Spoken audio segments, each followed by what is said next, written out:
Hello students, आज हम BSc part second में स्टडी करेंगे द्वितीय संक्रमण श्रेणी के आवर्ती तत्वों का जनरल स्टडीज़। इसमें हम फर्स्ट ट्रांजिशन सीरीज़ को तो हमने पहले बहुत ही अच्छे से समझ लिया था। अब हम इसमें ले रहे हैं सेकंड और थर्ड ट्रांजिशन सीरीज़ की फिज़िकल और केमिकल प्रॉपर्टीज़ के बारे में हम आराम से इसमें स्टडी करेंगे। तो इसमें देखिए कि एक्चुअल में यह श्रेणी में है क्या।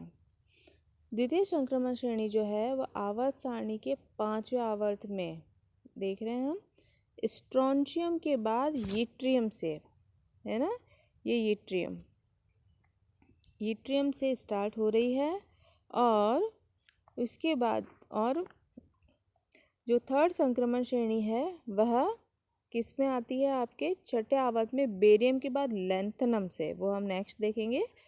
और इस श्रेणी में हम क्या करते हैं, इसका क्या इम्पोर्टेंस है कि इसमें आपके 4F कक्षक भी इन्वॉल्व हो जाता है। इस कारण लैंथनम के बाद 14 तत्वों की, देखिए उसमें 14 एलिमेंट्स होते हैं, ऐसी श्रेणी आती है जिसके तत्वों में 1 से लेकर 14 F इलेक्ट्रॉन होते हैं, है ना। ये 4F इलेक्ट्रॉन ऑर्बिटल्स अपने वहाँ यूज़ में आ जाते हैं। और लैंथनम के बाद आने वाली 14 जो एलिमेंट्स है उस श्रेणी को हम क्या कहते हैं, लैंथनम या लैंथनाइट श्रेणी कहा जाता है। और संक्रमण तत्वों की तृतीय श्रेणी के स्वरूप को बनाए रखने के कारण हमने क्या किया, उस पूरे कॉम्बिनेशन को एक अलग से आवर्त सारणी में स्पेस दे दिया, जिसको हम लैंथनाइड एंड एक्टिनाइड के रूप में जानते हैं। अब आज हम इसमें सबसे पहले लेंगे इसका इलेक्ट्रॉनिक कॉन्फ़िगरेशन। तो इसका इलेक्ट्रॉनिक कॉन्फ़िगरेशन जैसा कि हमने देखा कि इसमें अपने क्या आएगा कि इसमें अपना इलेक्ट्रॉनिक विन्यास में d ऑर्बिटल्स हैं। तो जो लैंथनम वाली श्रेणी थी उसमें F शामिल हो रहे थे, तो इसमें अपने d ऑर्बिटल तक ही रहेगा। तो यह आपके यट्रियम से स्टार्ट हो रही है जिसका परमाणु क्रमांक 39 है। और इसका जब कॉन्फ़िगरेशन लिख रहे हैं तो 4D1 से 5s2 से पहले वाले जो भी विन्यास है वह क्रिप्टॉन जो उत्कृष्ट गैस है उसका विन्यास है। तो इसके बेस पे इसके कॉन्फ़िगरेशन को हम कैसे लिख पा रहे हैं कि yttrium equals to krypton 4D1 5s2, है ना। फिर देखिए जिरकोनियम में 4D2 5s2, नायोबियम में 4D3 5s2, एक एक इलेक्ट्रॉन देखते जा रहे हैं आप, बढ़ता जा रहा है। मॉलिब्डेनम में आपके ये देखिए इसमें स्पेशल केस आ रहा है मॉलिब्डेनम के केस में कि इसमें अर्धपूरित विन्यास को स्टेबल करने के लिए S में भी आधा हो गया और D में भी आधा हो गया, है ना, अर्धपूरित विन्यास हो गया। अब इसमें जैसे और आगे बढ़ते जा रहे हैं, एक एक इलेक्ट्रॉन की d ऑर्बिटल में वृद्धि होती जा रही है। और सिल्वर में आके आप देखिए कि इसमें पूर्ण पूरित विन्यास को प्राप्त कर लिया D के केस में, और अर्धपूरित विन्यास आपके 5s के केस में हो गया। और कैडमियम में तो कम्प्लीटली इसका सारे ऑर्बिटल्स फिल हो गए इलेक्ट्रॉन से।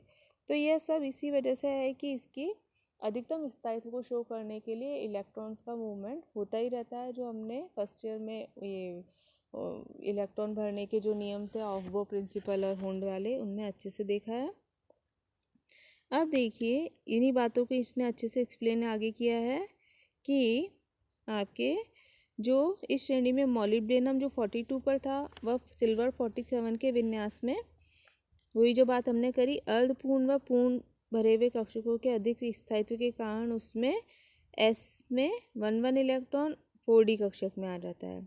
और तृतीय संक्रमण श्रेणी के जो तत्व थे उसमें प्रथम सदस्य लैंथनम के बाद जो आपने पहले देखा 14 ऐसे तत्व आते हैं जो आपके लैंथेनाइट्स होते हैं, और उनका इलेक्ट्रॉनिक कॉन्फ़िगरेशन क्या हो गया, वही क्रिप्टॉन का, और 5D1 6s वाला कॉन्फ़िगरेशन इसमें आएगा। अब इसमें देखिए 5D कक्षक में इलेक्ट्रॉन के आते ही 4s कक्षकों का ऊर्जा स्तर इनसे कम होता है, जिससे हम देखते हैं कि आगे आने वाला जो इलेक्ट्रॉन है वह 5D में न जाके 4f में जाने लगता है, ठीक है ना। और साथ ही 57वां इलेक्ट्रॉन भी 5d से 4f में चला जाता है।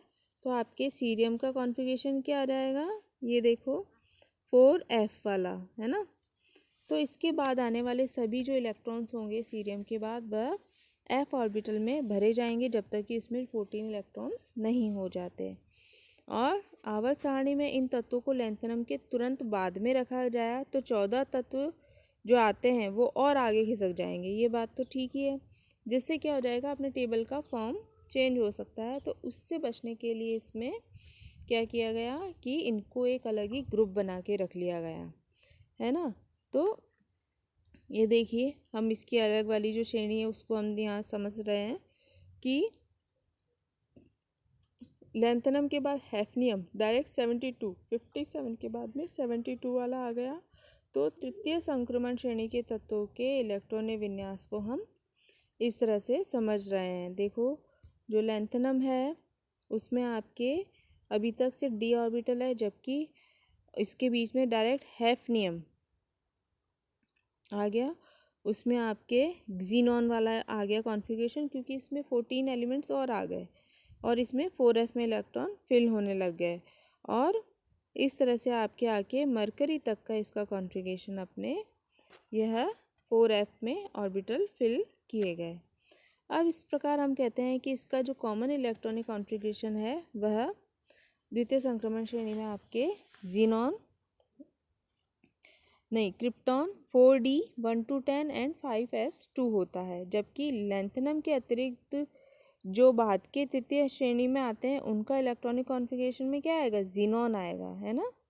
शुरू में तो अपने क्रिप्टॉन तक चल रही थी और बाद में 14 आने की वजह से xenon 4f14 and 5d 1 to 10 and 6s 1 to 2 तक का इसमें आएगा इलेक्ट्रॉनिक कॉन्फ़िगरेशन।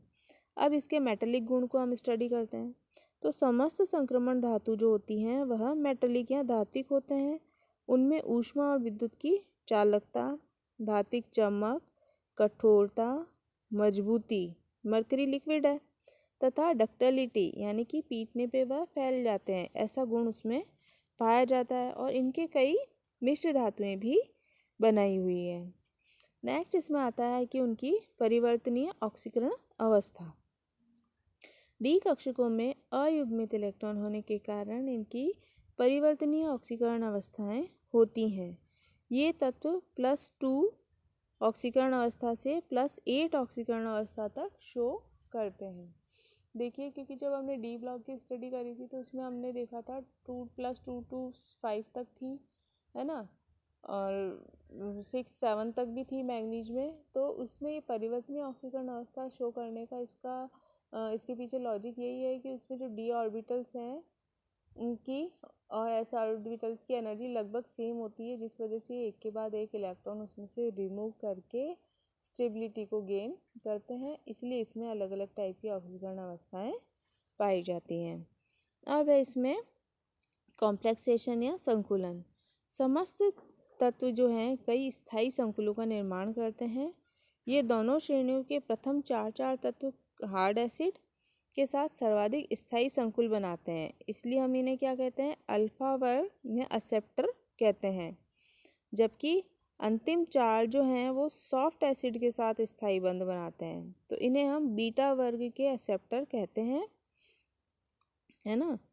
ये देखिए, शुरू के ये जो आपके थे 4, ये तो अल्फा वर्ग के एक्सेप्टर, पीछे वाले जो होते हैं वो सॉफ्ट एसिड के साथ बनाते हैं तो इन्हें बीटा वर्ग, और जबकि मध्य वाले मध्यवर्ती गुणों के होते हैं इसलिए इन्हें अल्फा बीटा वाले वर्ग के भी कहा जाता है।